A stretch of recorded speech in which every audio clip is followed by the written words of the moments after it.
C'est l'heure du journal de l'économie sur SICA TV. Bonjour et bienvenue, le sommaire. La Côte d'Ivoire en pleine croissance économique, le pays affiche le meilleur taux de décaissement de la Banque mondiale en Afrique. Belle performance du billet vert face à la monnaie japonaise. Le dollar a dépassé ce jeudi les 124,14 yens, une première depuis 2002. Enfin à Londres, les manifestants anti-austérité ont défilé mercredi devant le Parlement. Je le disais à l'instant, la Côte d'Ivoire affiche le meilleur taux de décaissement du continent face au Kenya et la République démocratique du Congo. Un exploit dont les autorités ivoiriennes se sont réjouies. C'était à l'ouverture de la 3e revue annuelle de la performance du portefeuille de projets financés et cofinancés par la Banque mondiale. L'institution compte augmenter son portefeuille dans les années à venir au regard donc des signes de croissance du pays. Une bonne nouvelle pour les populations ivoiriennes. La Côte d'Ivoire est sur la voie de la croissance économique au regard des performances enregistrées suivant les standards de la Banque mondiale. Selon cette institution financière, le taux de décaissement est l'indicateur le plus important pour augmenter les financements et le pays s'y attelle.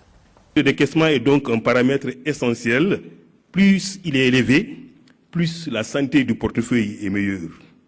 Plus il est important, plus la note globale d'évaluation des politiques publiques et institutionnelles du pays, base d'affectation des ressources constitutionnelles de l'État augmente et corollairement les ressources elles-mêmes. Devant cette performance, le chef du gouvernement ivoirien, à l'occasion de la 3e revue annuelle des projets de la Banque mondiale en Côte d'Ivoire, a fait la promesse de relever le pari à lui fixé par la Banque mondiale, celui d'atteindre un taux d'efficacité de 100% d'ici 2018. On est en tête au niveau de l'Afrique, mais peut-être on peut être effectivement en tête au niveau donc du monde. Vous avez vu que dans le cadre de Doing Business, on est classé au niveau mondial, n'est-ce pas? Nous jouons dans la classe mondiale, dans l'équipe mondiale. Nous avons été donc 2 années successives. 2 années donc successives, et disons que dans les 10 premiers pays Doing Business de la Banque mondiale. Pour atteindre ses objectifs, le Premier ministre ivoirien Kablan Duncan a demandé aux parties prenantes qui exécutent les projets de la Banque mondiale à faire preuve de célérité dans le traitement des dossiers et de garantir la transparence en matière de passation du marché public. Le ministre auprès du Premier ministre chargé de l'économie et des finances, Niali Kaba, a souligné pour sa part la nécessité que la Banque mondiale appuie le secteur privé et procède à un accroissement de l'enveloppe financière destinée à la Côte d'Ivoire. La Banque mondiale est le 2e bailleur de fonds de la Côte d'Ivoire derrière l'Union européenne. L'Afrique serait-elle le futur Eldorado du transport aérien? Tout porte en tout cas à le croire. En témoignent notamment les prévisions de croissance du trafic aérien qui sont plutôt optimistes. Plus 6,2% par an en moyenne pour les 10 prochaines années, plus 4,9% pour la décennie suivante et enfin plus 5% pour celle d'après, selon bien sûr une étude effectuée par Boston Consulting Group. Au Maroc, le constructeur américain Ford a ouvert 2 de ses bureaux de vente et d'achat. Cette nouvelle implantation permettra à ce constructeur de renforcer sa présence sur le marché nord-africain. Il a des ambitions pour cette région du continent et compte bien y faire des prouesses. Le constructeur américain vient de renforcer sa présence en Afrique du Nord en installant 2 nouveaux bureaux sur le sol marocain. Une nouvelle destination que le constructeur automobile américain n'a pas choisie par hasard. Nous sommes ici parmi les leaders du marché et nous voyons que le Maroc a également une très bonne infrastructure et d'excellents ports et une main-d'œuvre qualifiée. Nous estimons que l'industrie de l'automobile va continuer de croître dans cette région. Donc le Maroc est un marché très important pour nous. C'est l'une des raisons pour lesquelles nous avons choisi d'y installer notre bureau régional pour la vente et le marketing. Le nombre de véhicules vendus par Ford à travers le monde au cours de l'année dernière avoisine les 6,3 millions.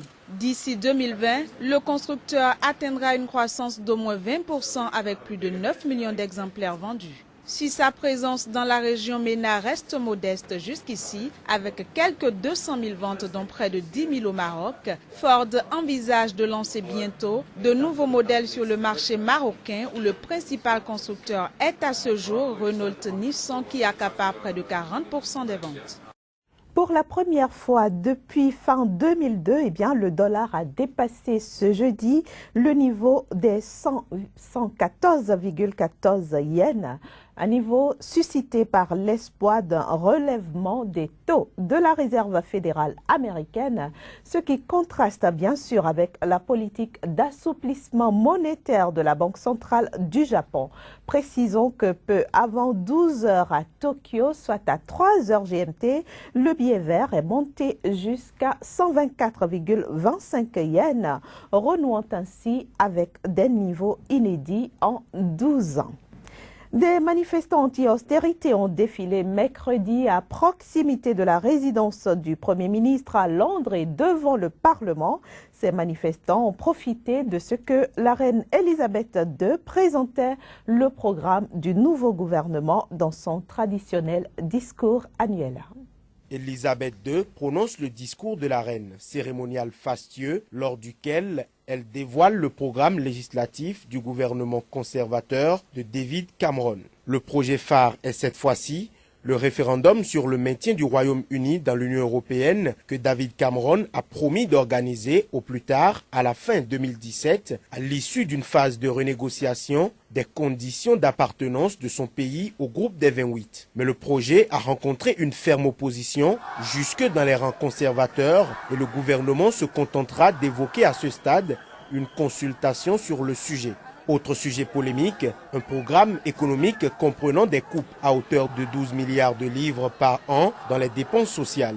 Ses opposants n'ont pas perdu de temps et des centaines de manifestants étaient près du 10 Downing Street à Londres. Je suis là pour en finir avec l'austérité. Il y a trop de gens pauvres, sans domicile, sans travail dans ce pays. Il n'y en a que pour les riches et rien pour les pauvres. Les riches s'enrichissent et les pauvres s'appauvrissent et je ne suis pas contente. Je ne l'accepte pas. Nous devons tous nous lever et nous battre pour ce en quoi nous croyons. Je pense que c'est un jour très triste. Le fait que les Britanniques, bien qu'ils aient dit qu'ils ne voteraient pas, l'ont fait. L'égoïsme a pris le dessus au final et je pense que c'est un jour très triste pour la Grande-Bretagne. Le discours de la reine devait également aborder la dévolution de nouveaux pouvoirs à l'Écosse, promis par David Cameron après le référendum à défaut d'indépendance. Le sujet devrait être suivi de près par le Parti nationaliste écossais, SNP. Après leur victoire historique aux législatives, les indépendantistes sont devenus, avec 56 députés, la troisième force politique à Westminster derrière l'opposition travailliste. Passons maintenant à notre débat du jour qui porte sur le plan de travail annuel 2015 des réformes au Bénin. On retrouve tout de suite mon confrère Kazmi Pédior pour en discuter.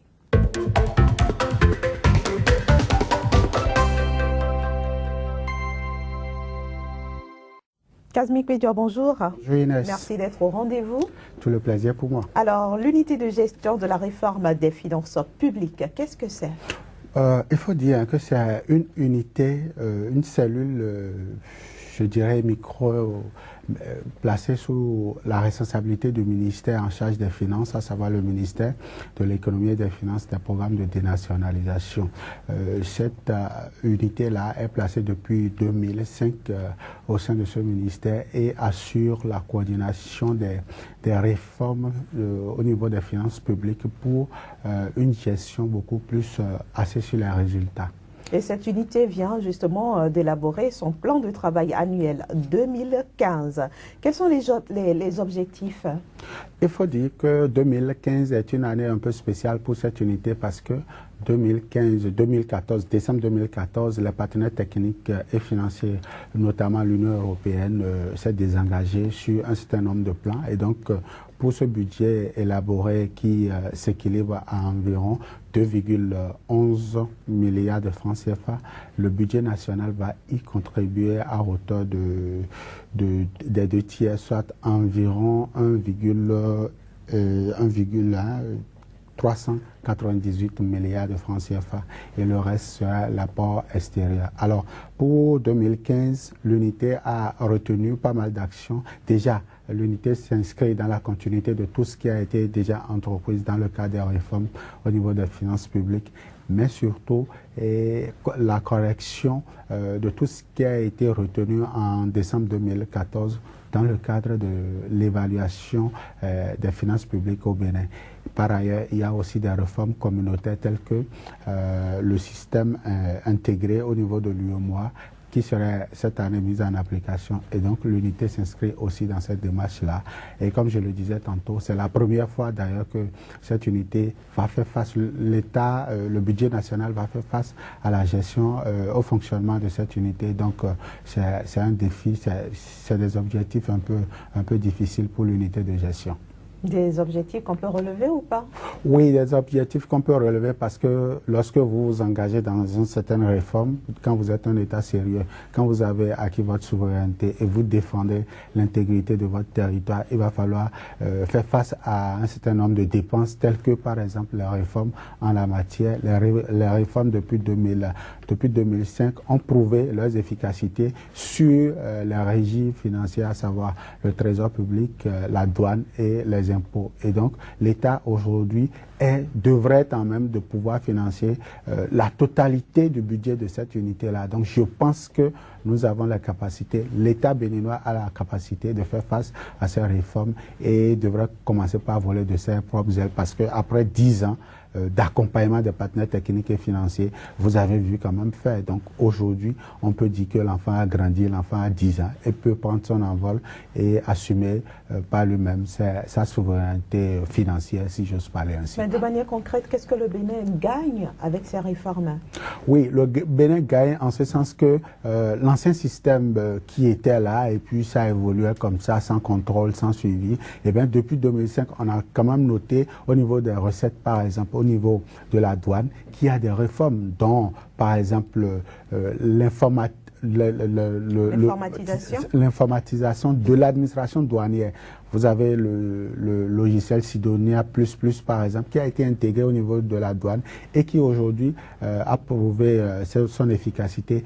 Au port autonome de Cotonou aussi, il y a de ces réformes-là qui ont été engagées. Et dans toute l'administration publique aujourd'hui, il y a pas mal de réformes aujourd'hui qui permettent aujourd'hui à l'État béninois de disposer quand même d'une certaine efficacité en termes de gestion des finances publiques. Et donc forcément, cette unité-là était bien conçue pour pouvoir accompagner le gouvernement béninois dans sa politique d'assainissement des finances publiques. Merci beaucoup, Kazmi Pédia. Nous disons bon vent donc à la réforme des finances publiques au Bénin. Bon, notre prière va certainement les accompagner pour que le Bénin puisse s'en sortir. Ce sera tout, mesdames et messieurs, pour ce journal de l'économie. Merci de nous avoir reçus chez vous.